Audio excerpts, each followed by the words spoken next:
আসসালামু আলাইকুম, সবাইকে শুভেচ্ছা জানাচ্ছি। মাসুম মাহবুব। আশা করি শুনতে এবং দেখতে পাচ্ছেন। সন্ধ্যার এই লাইভ সেশনে গুরুত্বপূর্ণ অনেকগুলো খবর দিতে চাই আপনাদের। যারা দেখছেন আমাকে একটু কমেন্ট করে জানাবেন। শুনতে এবং দেখতে পাচ্ছেন কিনা ক্লিয়ার? জি, আমি দেখতে পাচ্ছি আপনাদের কমেন্টগুলো আমার কাছে আসছে একটার পর একটা। আ আমাকে সরাসরি দেখতে চান অনেকেই না? দেখবেন ইনশাআল্লাহ। মুর্শিদাবাদ থেকে। ভারতের কি অবস্থা? শুনছি দিদি হেরে যাচ্ছেন নরেন্দ্র মোদী বিজয় লাভ করার পথে। ১৯০ টি আসন বা ১৮০ টি আসনে বিজেপি এগিয়ে যাচ্ছে এমন খবর পাওয়া যাচ্ছে এখন পর্যন্ত।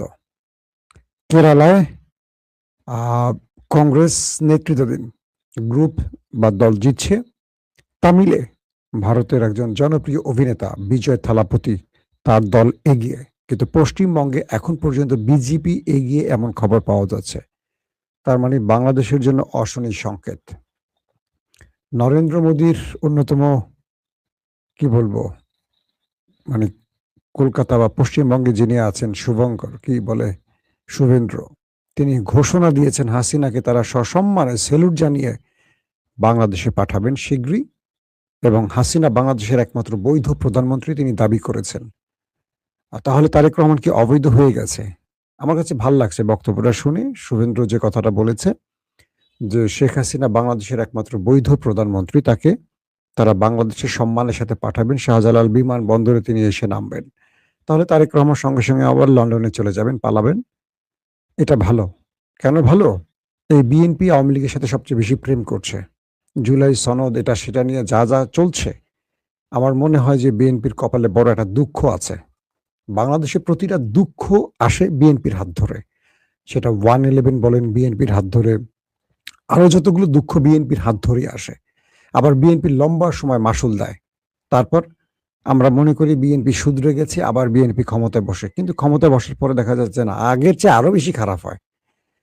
তো যদি পশ্চিমবঙ্গে বিজেপি জেতে, তারেক রহমানকে অনেক লোড নিতে হবে, অনেক চড়াই উতরাত পার করতে হবে, অনেক সংগ্রাম করতে হবে, অনেক ঝামেলা থাকবে। শুভেন্দ্র কিন্তু একদম পুরো জঙ্গি স্টাইলের নেতা। আমি এই পশ্চিমবঙ্গের নির্বাচন নিয়ে আলাদা একটা এপিসোড করব আপনাদের জন্য। এর আগেরবার নির্বাচনে কিন্তু আমরা সর্বাধিক খবর দিয়েছিলাম। এবার ইরানের কারণে আমরা সেদিকে নজরটা কম দিচ্ছি। দর্শক, চলেন আজকের গুরুত্বপূর্ণ খবরে চলে যাচ্ছি। যেই আপনাদেরকে আমি একটি ছবি দেখাবো। ছবি দেখিয়ে আমার আলোচনাটা শুরু করতে চাই। আপনারা দেখেন তো এই ভদ্রলোককে চেনেন কিনা? Mister Donald Trump, junior Trump. দেখছেন? কি লেখা আছে এখানে? "I have all the cards." এবার আপনারা একবার চিন্তা করেন যে ডোনাল্ড ট্রাম্প একটা রঙ্গমঞ্চের অভিনেতা নাকি একটা কমেডি অভিনেতা? কখনো তিনি দেখান M4 কি বলে?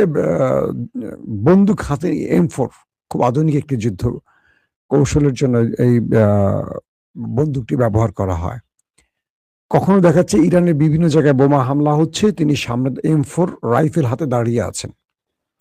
কখনো দেখাচ্ছেন তিনি আ বিমানে বসে কোনো একটি লেটার পড়ছেন। কখনো দেখাচ্ছেন হাতে অনেকগুলো কালার কার্ড হাতে নিয়ে তিনি কাউকে মেসেজ দিচ্ছেন। আর লেখা থাকে, "I have all the card." আমার কাছে সব রকম কার্ড আছে। ডোনাল্ড ট্রাম্প এই ছবিটিকে দিয়ে বুঝিয়েছেন সবচেয়ে পাওয়ারফুল ব্যক্তি তিনি। আমেরিকার হাতে সবগুলো অপশন আছে। কি? তিনি চাইলে ইরানকে ধ্বংস করতে পারেন। তিনি চাইলে যুদ্ধ থামাতে পারেন। তিনি চাইলে বিজয় ছিনিয়ে নিতে পারেন। তিনি চাইলে সব করতে পারেন। তার কাছে সব রকম কার্ড আছে। তো ডোনাল্ড ট্রাম্প যখন এই কার্ড শো করেন, তখন ইরান তো বসে থাকবে না। ইরান তো এই মঞ্চে আরো ভালো খেলোয়াড়। তো ইরান চিন্তা করলো ডোনাল্ড ট্রাম্পের মতো একজন ব্যক্তিকে যদি আমরা কটূক্তি করি, কাকে দিয়ে করব? আমাদের সেনাবাহিনীর কোনো একজনকে দিয়ে করলে হয়। ডোনাল্ড ট্রাম্পকে এত গুরুত্ব দেওয়ার কিছু নাই।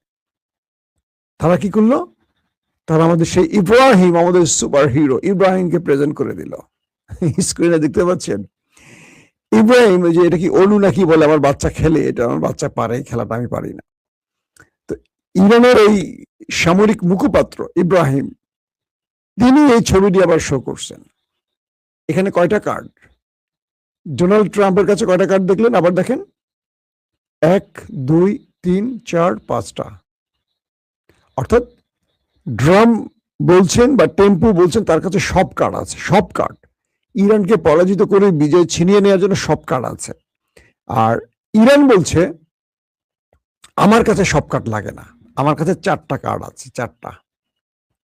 এই 3টা কার্ড দেখেন আপনারা, পেছনের 3টা কার্ড আর সামনের কার্ডটা আলাদা। ইরান এই কার্ডটা শো করে প্রেসিডেন্ট ট্রাম্পকে বলছে আমার কাছে মাত্র 4টা কার্ড আছে।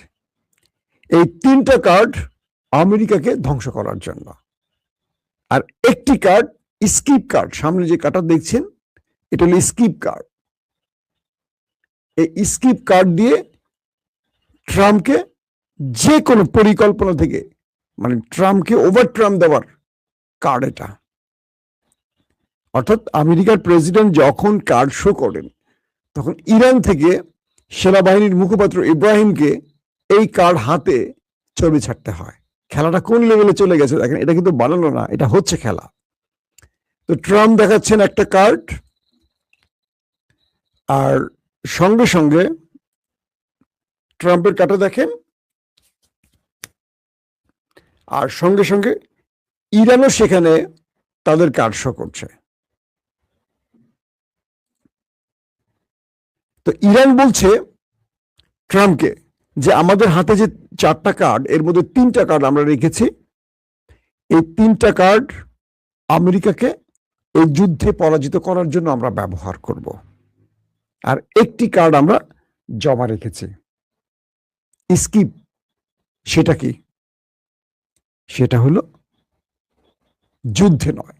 এই স্কিপ কার্ড দিয়ে ট্রাম্পের যত আমাদের উপর পরিকল্পনা আছে, কুরাজনীতি বলি, অপরাজনীতি বলি, কি বলবো, ইরানকে ধ্বংসের যে নীল নকশাগুলো, স্কিপ কার্ড দিয়ে সেটাকে আমরা স্কিপ করব, পরাজিত করব, সেটাকে ধ্বংস করে দেব, সেই পরিকল্পনাকে ব্যর্থ করে দেব।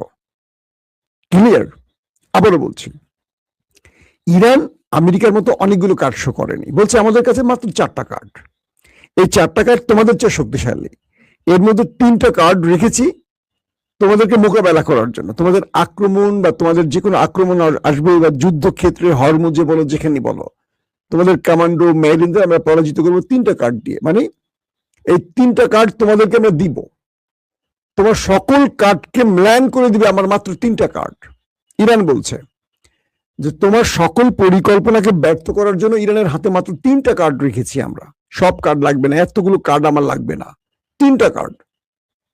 এই 3টা কার্ড দিয়ে মানে তোমাকে আমরা পশ্চিমা, মানে তোমরা যে পরাশক্তি, সুপার পাওয়ার বা সুপার বা বিশ্বমোড়, সেখান থেকে ছিটকে ফেলে দিব। মাত্র 3টা কার্ড রেখেছি মাত্র তোমাদের জন্য, আর একটি স্কিপ কার্ড রেখেছি, সেটা হলো তোমাদের যত ষড়যন্ত্র আছে সব আমরা ওই স্কিপ কার্ড দিয়ে স্কিপ করে দেব, মোকাবেলা করে দেব। এখন ডোনাল্ড ট্রাম্প কি জবাব দেবেন? তিনি যখন ইরানকে কার্ড দেখান আর ইরান তাকে ওভার ট্রাম্প দেখায়, তখন খেলাটা কেমন লাগে বলেন? মানে এই যুদ্ধের খেলাটা কোন লেভেলে চলে গেছে। আসেন এরপরে।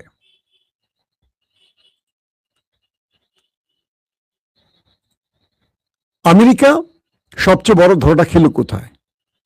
কালকে আমেরিকা ঘোষণা দিল যে পৃথিবীর যে কোনো জাহাজ যারা হরমুজে আটকা পড়েছে, তারা এখন সবাই দল বেঁধে একসাথে হরমুজ থেকে বেরিয়ে আসো, তোমাদেরকে মার্কিন নেভি নিরাপত্তা দেবে। আজকে সকালে যারা আমার লাইভ দেখেছেন, সকালে বা দুপুরে, তারা বিষয়টা ক্লিয়ার হয়েছেন। যারা দেখেননি তারা আরেকবার দেখলে পুরো ক্লিয়ার হবেন, কারণ সেই দুপুর 1টায় যে লাইভটা করছি এটা খুবই গুরুত্বপূর্ণ লাইভ, এটাকে মিস করবেন না। তো ট্রাম্প বলছে যে হরমুজ প্রণালীতে আটকা পড়া বিদেশি যত জাহাজ আছে সবাই একসাথে আসো, মার্কিন ওয়ারশিপ তোমাদের নিরাপত্তা দিয়ে এখান থেকে বের করবে। ইরান বলছে যে আমরা তোমাদের যে সীমানা এঁকে দিয়েছি এর মধ্যে কোনো জাহাজ ইরানের অনুমতি ছাড়া প্রবেশ করবে না, যদি করো তাহলে তোমাদের উপর হামলা হবে, মানে তোমাদের উপর অ্যাটাক হবে, দায়ভার তোমাদের, আমরা নিষেধ করে দিয়েছি। আমেরিকার ইচ্ছা অনুযায়ী বা আমেরিকার অনুমতি পেয়ে এখানে কেউ ঢুকে নিজেরা মারা খেয়েও না, ইরান বলে দিয়েছে। কোনো জাহাজ আর সাহস করছে না।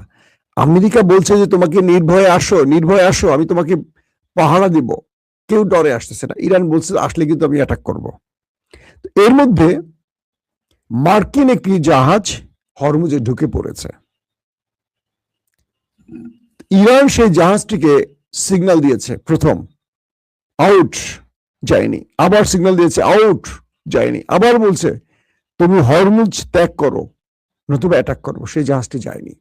সঙ্গে সঙ্গে সেই মার্কিন জাহাজে ইরান মিসাইল অ্যাটাক করেছে এবং ইরানের বেশ কিছু গণমাধ্যম এই খবরটির সত্যতা নিশ্চিত করেছে, যদিও আমেরিকা এটাকে অস্বীকার করেছে। এখন বিষয়টা কি হলো, হরমুজ প্রণালীতে যখনই মার্কিন বিমান প্রবেশ করেছে তখন ইরান অ্যাটাক করেছে, 3বার সতর্ক বার্তা পাঠিয়ে। এই ঘটনা থেকে দুটো বিষয় স্পষ্ট হচ্ছে। কি? এক, আমেরিকা এই জাহাজটিকে পাঠিয়ে ট্রাই করেছে যে ইরান আদৌ কি হামলা করবে একটু বুঝে নেই, তাই একটি জাহাজ তারা পাঠিয়েছে যে জাহাজটির মাধ্যমে তারা বুঝতে পারবে যে এই জাহাজে যদি ইরান আক্রমণ না করে তাহলে আমেরিকার হরমুজে ঢুকে পড়বে বাকি জাহাজগুলোকে নিরাপত্তা দেওয়ার জন্য। আর যদি ইরান আক্রমণ করে বসে তাহলে আমেরিকা এখান থেকে লেজ গুটিয়ে পালাবে। তো ইরান তো আক্রমণ করে বসছে মিসাইলের মাধ্যমে, আমেরিকার সঙ্গে সঙ্গে পালিয়েছে সেখান থেকে। আর যে বাকি জাহাজগুলো আছে ইরান তাদেরকে বলছে সবাই দুবাই পয়েন্টে চলে যেতে, দুবাই যে জোনটা আরব আমিরাতের সেই জোনে চলে যেতে বলছে। ইরানের হরমুজে ত্রিসীমানা যেন কেউ না থাকে, কেবল তারাই আসবে যারা ইরানের অনুমতি নেবে এবং টোল আদায় করবে। ইরান বলছে যে ইসরায়েল লাইফ টাইমের জন্য হরমুজে নিষিদ্ধ, সারা জীবনের জন্য। আরবরা নিষিদ্ধ, তবে ক্ষতিপূরণ দিলে আরব মানে গালফ কান্ট্রির যে দেশগুলো তারা আসতে পারবে।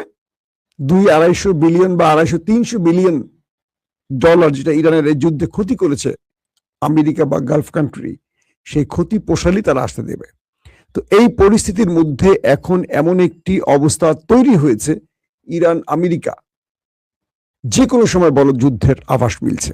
আমি সকালে দুপুরের খবরে বলেছি গত রাতে আরব রাষ্ট্রগুলোর মধ্যে ব্যাপক সন্দেহজনক বিমান ওঠানামা করেছে। মার্কিন যুদ্ধ বিমান, মার্কিন ড্রোন, মার্কিন রিফুয়েলিং ট্যাঙ্কার সারা রাত শুধু আরব রাষ্ট্র একটা দেশ থেকে একটা দেশে মুভমেন্ট করছে, এখান থেকে সেখান, সেখান থেকে এখান, মানে এটা পুরো যুদ্ধ পরিস্থিতি। যেটা হয় যুদ্ধের আগে যে বিমানগুলো তার পজিশন ধরে, কোন পজিশন থেকে অ্যাটাক করবে, কোথায় যাবে। যেমন একটা দল মাঠে খেলতে নামলে সবাই একসঙ্গে নামে, বাঁশি দেওয়ার সঙ্গে সঙ্গে 11 জন খেলোয়াড় 11টা পয়েন্টে দাঁড়ায় যায়। ঠিক এইভাবেই কাল রাতভর আরবের মধ্যে মার্কিন যুক্তরাষ্ট্রের যুদ্ধ পরিস্থিতির চোখে পড়েছে এবং যে কোনো সময় অ্যাটাক হতে পারে এই ঘোষণাটি আসছে। দর্শক, এখন যে খেলাটা জমে উঠছে ইন্টারেস্টিংলি, যে আমেরিকা মূলত বিশ্বকে যখন আহ্বান করছে হরমুজ প্রণালী পার হতে, আমেরিকা দুটো খেলা খেলেছে। এক, সকল জাহাজ যখন আসবে ইরান কি সব জাহাজে আক্রমণ করতে পারবে, এবং আক্রমণ করলে সকল দেশ ইরানের বিরুদ্ধে নেমে যাবে, এই খেলাটা খেলতে। ইরান এটাকে ওভারট্রাম দিয়ে থামিয়ে দিয়েছে, বলছে যে আমি সীমানা দিয়েছি, সেই সীমানা ধরে কেউ আগাবে না, যদি আগাও আমি আক্রমণ করব। আমেরিকা তোমাকে বাঁচাতে আসবে না, কারণ আমেরিকাকে আমি আক্রমণ করে বসে আছি। আমেরিকা দ্বিতীয়বার সাহস করছে না। 2, আমেরিকা চাচ্ছে ইরান একটা আক্রমণ করুক, তাহলে যুদ্ধ জড়াবে। আবার আমেরিকা চাচ্ছে কোনো গুলি না করে এই যুদ্ধটা এখানে শেষ করতে, কারণ আমেরিকার সবচেয়ে বড় পরাজয় হলো 40 দিন যুদ্ধ শেষে আমেরিকা এই লড়াই শেষে পৃথিবীকে কোনো বিজয় দেখাতে পারেনি। এখন আপনি যদি প্রশ্ন করেন এই যুদ্ধ আসলে জিতছে কি, আমি একদম সংক্ষিপ্ত একটা সহজ উত্তর আপনাদের দিয়ে দিই, দ্বিতীয়বার আর কাউকে এই প্রশ্নের উত্তর দেয়া লাগবে না। এই যুদ্ধে আমেরিকা পরাজিত হয়েছে। কেন? কারণ 40 দিন পর আমেরিকা ইরানের দুয়ারে দুয়ারে ঘুরছে যুদ্ধবিরতির জন্য, আলোচনার জন্য। Steve Witkoff, Jared Kushner, JD Vance, তাদেরকে পাকিস্তান পাঠাচ্ছে কে? কে পাকিস্তানের সাথে বারবার টেলিফোনে কথা বলছে? কে বলছে আমি ইরানের একটি ফোনের অপেক্ষায় আছে?